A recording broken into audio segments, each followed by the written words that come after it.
치유 말씀 TV 채널에 들어오신 구독자 여러분, 예수님 이름으로 축복하며 인사드립니다. 저는 서울 방배동에 있는 충만한 교회에서 26년이 넘도록 예수님의 이름과 성령의 역사로 일반 병원에서 고치지 못하는 귀신 축사와 암을 포함한 불치병과 조현병을 포함한 정신질환을 예수님의 이름과 성령의 역사로 치유하는 전인치유 목회자 강용석 목사입니다. 지난 26년 세월 동안 수많은 환자를 예수님 이름으로 치유하여 사람답게 살아가도록 인도했습니다. 특별하게 구정 명절 기간인 2월 16일부터 18일까지 매일 오전에 하나님의 음성을 들으며 치유받는 집회를 진행할 것입니다. 관심이 있는 분들은 참석하시기를 바랍니다. 구정 명절이 지난 2월 23일부터 매주 월요일 날 예언사사역 집중훈련을 12주 동안 진행하고 화요일은 귀신축사 신호사사역 집중훈련을 12주 동안 할 예정입니다. 관심 있는 분들은 미리 등록하시고 참석하시고 궁금하신 것은 전화 확인하시기 바랍니다. 지금도 매주 월화 금토에 깊은 기도 치유 집회를 계속 진행 중에 있습니다. 특별히 상태가 중한 분들과 성령의 강력한 권능과 은사를 빨리 받고 싶은 분들에 대해서는 매주 토요일과 주일 13시 30분부터 예약하여 개별 특별 집중치유 안수기도 시간을 갖고 있습니다. 한 번에 2명밖에 할 수 없으므로 필히 일주일 전에 예약을 해야 됩니다. 예약하여 오시면 자신의 눈과 몸으로 느끼고 주변 사람들이 알아볼 정도로 획기적이고 강력한 능력과 치유가 체험적으로 실제적으로 나타납니다. 반드시 일주일 전에 전화 확인하시고 예약해야 됩니다. 이 유튜브 강의는 제가 지난 26년 동안 사역하면서 체험하고 저술한 대도 여러 가지 저서 중에서 한 권 한 권 정성을 다하여 강의하는 것입니다. 하나님은 예수를 믿는 성도가 성령을 알고 성령으로 세례를 받고 성령과 인격적인 관계를 맺으면서 살아가기를 소원하고 계십니다. 무지하기만 하던 저도 성령을 알고 성령을 세례를 받고 체험하고 성령과 인격적인 관계를 맺으면서 많은 영적인 변화와 은혜를 체험하고 기쁜 마음으로 목회를 감당하고 있습니다. 성령께서 우리를 인도하실 때 밤같이 어둡고 깜깜한 시련을 당할 때면 낙심과 절망으로 얼어붙은 마음을 녹여주시고 훈훈하게 해주셔서 믿음과 용기를 우리 마음속에 부어주고 앞길을 안내하시는 것입니다. 또 우리를 보호하시고 밝은 길로 인도하시며 대낮의 삶의 생존 경쟁에서 힘들고 지칠 때 낙심할 때 우리를 위로해 주시고 상쾌하게 해주시고 쉬게 해주시고 기쁨과 소망을 주심으로 이 방향학생 세상을 우리들이 승리로 살아가게 만들어 주시는 것입니다. 이스라엘 백성이 낮에는 구름 기둥, 밤에는 불 기둥이 없이는 절대로 광야를 통과할 수가 없습니다. 그들은 광야에서 다 희생되고 죽었을 겁니다. 그처럼 오늘 우리가 예수 믿고 이 삭막한 세상을 신앙생활에 나가려고 할 때 우리 속에 와 계신 성령이 구름 기둥과 불 기둥처럼 우리에게 희망과 용기와 능력과 위로와 평안을 주시지 아니하면 우리는 신앙생활을 결코 성공할 수 없고 세상 살면서 승리할 수 없습니다. 그럼 첫째 성령님은 누구신가? 이것을 우리가 잘 알아야 되는 것입니다. 예수님께서 3년 반 동안의 제자들과 함께 이 땅에서 사역하시다가 주님께서 떠나야 하시겠다고 말씀하실 때 예수님의 제자들의 심정은 처참했습니다.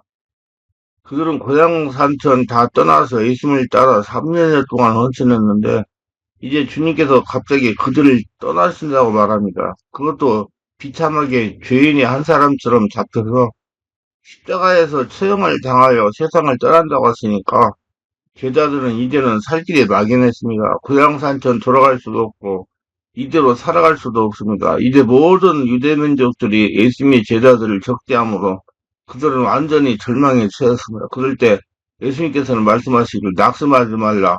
내가 아버지께 구하겠으니 그가 또 다른 보혜사를 너에게 줘 영원토록 너희와 함께 있게 하겠다고 말씀한 거거든요. 여기서 말씀은 예수께서 우리의 처음 보혜사라는 겁니다. 주님이 내가 처음 보혜사니까 내가 너를 3년 동안 인도하고 가르치고 보호하고 돌보고 도움이 되지 않았느냐. 처음 보혜사인 나는 십자가에 죽었다가 부활해서 승천하지만 다음에 다른 보혜사를 하나님이 보내주신다는 겁니다. 이 다른 보혜사는 바로 성령님을 말하는 것입니다. 보혜사는 헬라어로 팔라클레토스라는 말로서 파라란 말은 교태란 말이고 클레오란 말은 부른다는 말인데 이것이 합성어가 되어서 우리를 돕기 위해서 하나님께로부터 부르심을 받아 항상 곁에 계신 자라는 뜻인 것입니다. 이러므로 예수님이 제자들 곁에 항상 있었던 것처럼 예수님이 떠나고 난 다음 그리스도가 보내신 성령은 예수님이 제자들 곁에 부르심 받아 항상 같이 하여 도움을 베풀었겠다는 것입니다. 예수님은 처음 보혜사로 오셔서 죄악과 질병과 저주와 죽음에서 건져주시고 유대인들이 시기를 받아 십자가에서 물과 피를 흘리시고 죽으시고 3일 만에 부활하셔서 40일 동안 사람들에게 보이다가 하늘로서 보좌 우편에 앉으시고 그 다음 다른 보혜사인 성령부터 오셔서 성도를 도와주고 신앙생활을 잘하게 하시고 천국까지 올라갈 수 있도록 인도하는 역할을 해주시는 것입니다. 이러기 때문에 진실로 성령 보혜사의 도움이 없이는 우리는 결단코 성공적인 신앙생활을 할 수가 없고 세상에서 삶을 성공적으로 할 수가 승리할 수가 없습니다. 우리 아버지께서도 너희를 구하가서 멀어놓지 않고 너희에게로 오리라고 말씀한 겁니다.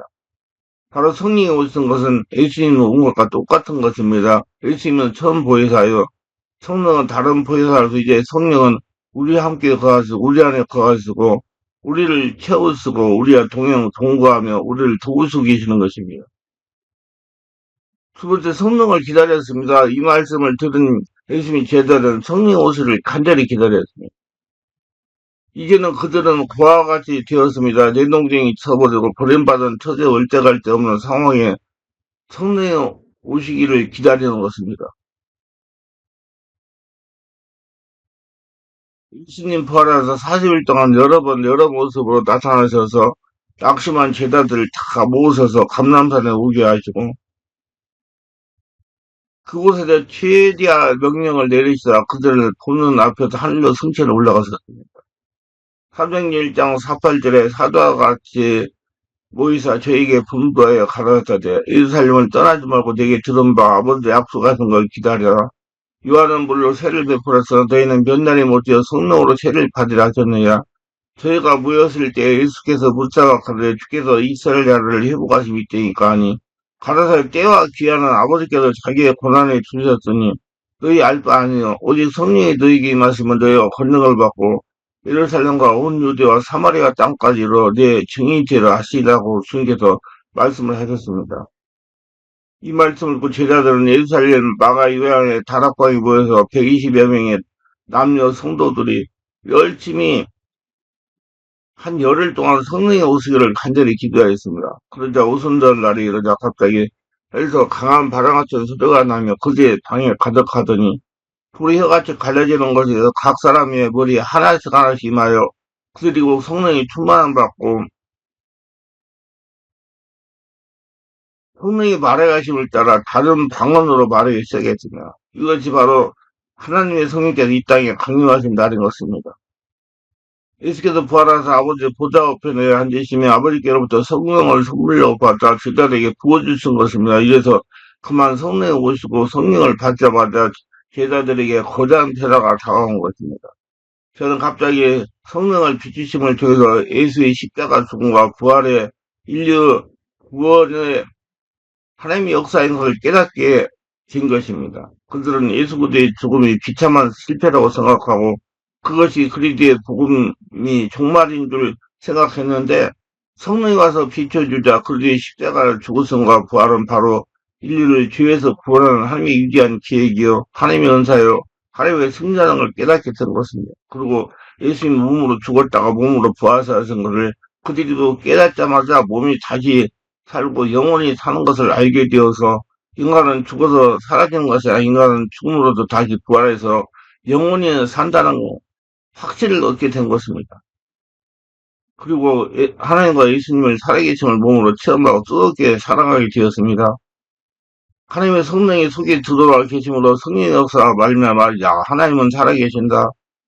예수님은 부활하신 우리와 같이 계시는 것을 이제는 들어서 아는 바가 아니라 몸으로 체험하고 그들은 뜨겁게 하나님과 예수님을 사랑하게 된 것입니다. 그러자 천국의 소망과 기쁨이 충만하게 돼서 이 세상에 살아가는 인생의 삶은 일부분 같은 생활이나 주께서 예비한 영원한 영광스러운 천국이 확실히 있다는 것을 알게 되고 마음의 기쁨이 넘쳐는 것입니다. 소망이 넘쳐난 것입니다. 그리고 겁과 두려움이 사라지고 강하고 담대한 믿음이 생겼습니다.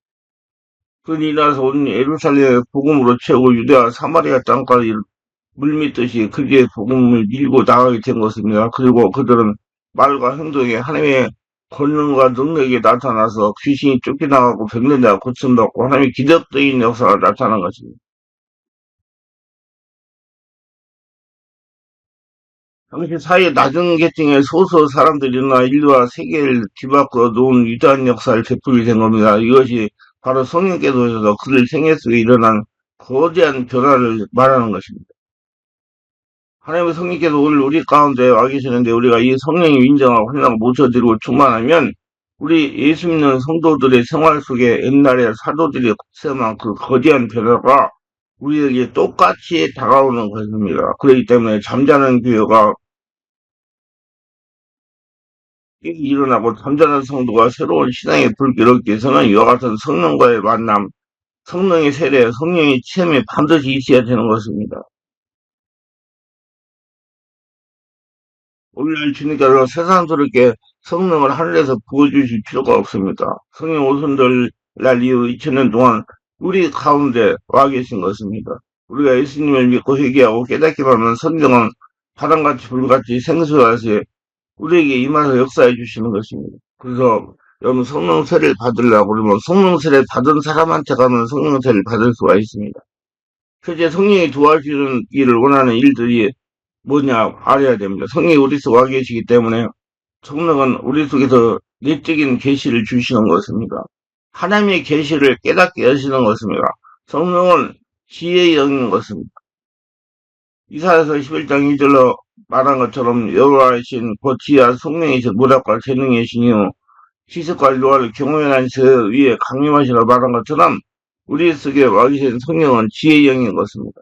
지혜란 뭡니까? 어려운 문제에 부딪혀있을 때 그 문제를 해결할 수 있는 능력을 말한 겁니다. 그러므로 세상의 생존 경쟁은 바로 지혜의 경쟁이다. 문제를 해결하고 해결하는 사람은 점점 앞으로 나가고 문제에 붙여서 전진을 못하고 주저앉아 있으면 그 사람은 패배하는 것입니다.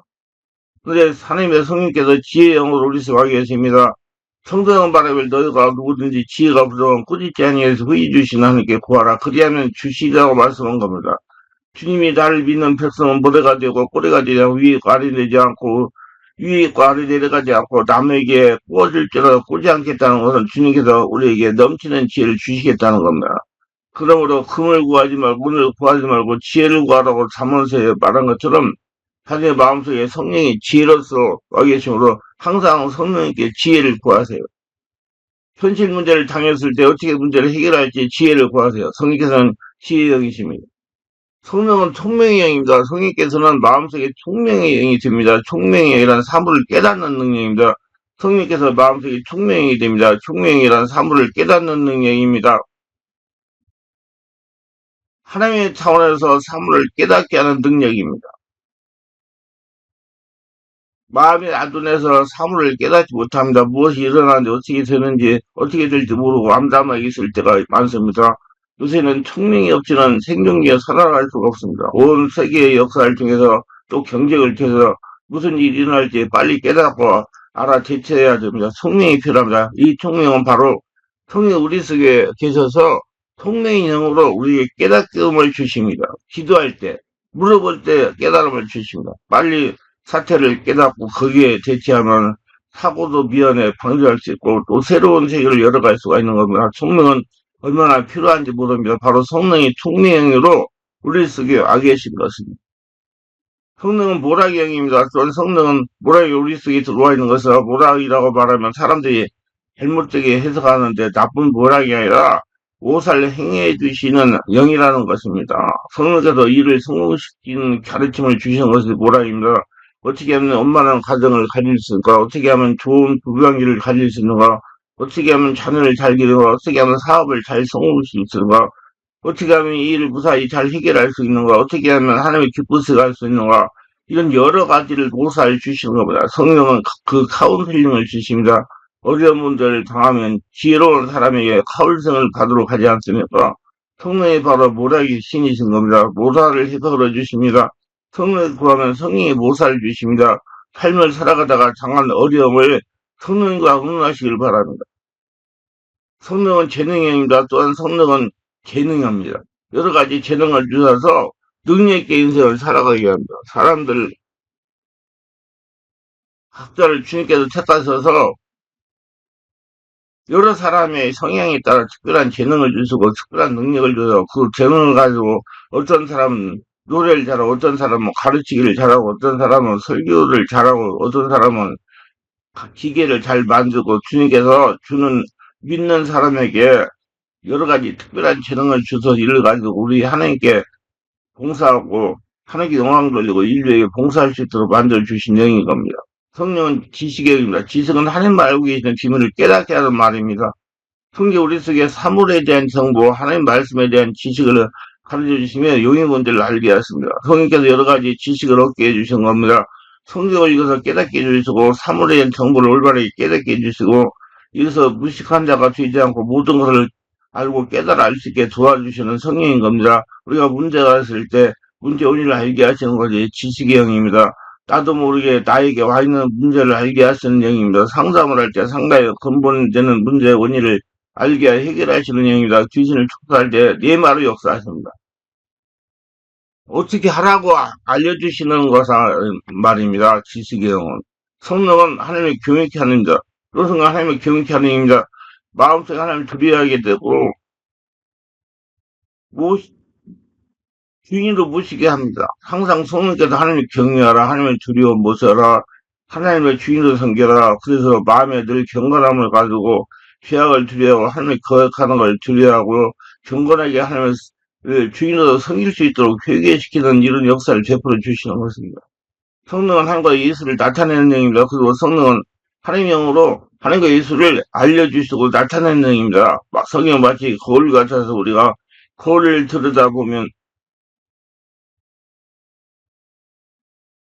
거울이 보이지 않고 우리 얼굴이 보입니다. 우리가 성령을 들여다보면 성령은 보이지 않고 하나님의 아버지의 예수만 보이게 되는 겁니다. 이 성령께서 계시의 영으로 자신 속에 들어와서 이런 역할을 하게 되기 때문에 이걸 알고 구하면 이대로 성령께서 역사하시고 깨닫게 하시고 하나님과 예수님이 어떤 분이 알게 하시는 겁니다. 성령은 외적인 능력을 베풀어 주신 것입니다. 성령은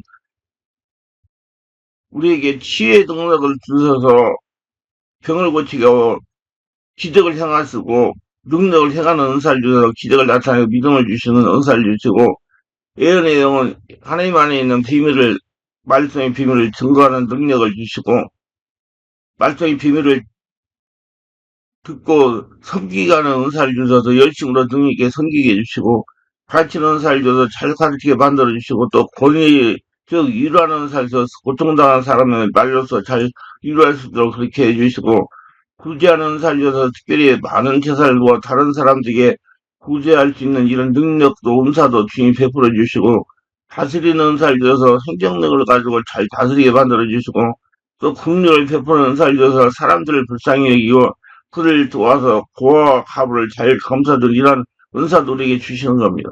그리고 로마서 12장 6, 8절에 우리에게 주신 은혜대로 받은 은사가 각각 다르고 예언이면 믿음의 분수대로 혹 성진 일이면 성기는 혹 가르치는 자는 가르치는 일로 혹 권위하는 자는 권위하는 일로 부지런한 자는 헌신함으로 다스리는 자는 부지런함으로 국리를 베푸는 자는 즐거움으로 할 것이니 이와 같은 은사를 성기가 각각 여러 사람 각자에게 나누어 주심으로 내게 어떤 은사가 있는지 살펴보고 그 은사를 받은 대로 열심히 다해서 충성스럽게 하나님의 주인을 모시고 하나님의 살아계심을 나타내야 되는 것입니다.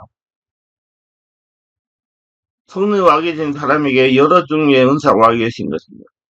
자기의 힘으로 하면 안 됩니다. 하나님의 일을 자기 힘으로 안 돼요. 영적인 일, 우리 세상 살아가는 일이 귀신과 영적 투쟁이기 때문에 내 힘으로 안 됩니다. 자신의 와 있는 은사를 사용해야 됩니다. 남의 은사를 흉내내서는 안 됩니다. 성령 각자에게 속상한 은사를 주셨기 때문에 자기의 은사를 생각하고 성령님께 기도해서 은사를 통해서 일하면 인간의 힘으로 상상할 수 없는 큰 역사가 일어나게 되는 것입니다. 성령님과 매일 우리 교통하면서 살아야 되는 것입니다. 고린도후서 13장 30절에 바울 선생은 촉구하기를 주 예수 그리스도의 은혜와 하나님의 사랑과 성령이 교통하시니 너희 둘이 함께 있을지어다 말한 거라. 천지를 제시는 하나님 보좌에 앉아 계시고 예수님 음, 하나님 아버지 보좌 앞에 앉아 계셔서 아버지 하나님과 예수님이 천지를 다스리고 계십니다. 지금은 오셔서 20년부터 보이는 교회, 보이지 않는 교회 안에 와서 거하시고 세상에서 역사하시며 예수를 믿는 사람들의 속에 와서 지금 역사하고 계신 것입니다. 그리고 성령은 2000년 전부터 지금까지 그 계시는 본부가 바로 교회 예배당이요. 예수 믿는 사람의 마음 성전인 것입니다. 아버지는 보좌에 계시고 예수님은 보좌 우편에 계시고 성령 우리 속에 계십니다. 그리고 성령을 통해서 아버지도 예수님도 우리 함께 거하시게 되는 겁니다. 그리고 성령은 인격자인 것입니다. 성령 우리를 도우시는 역할을 하고 있기 때문에 성령을 주인으로 인격자로 모셔야 됩니다. 모두 성령으로 세례받고 성령의 집 인도받아서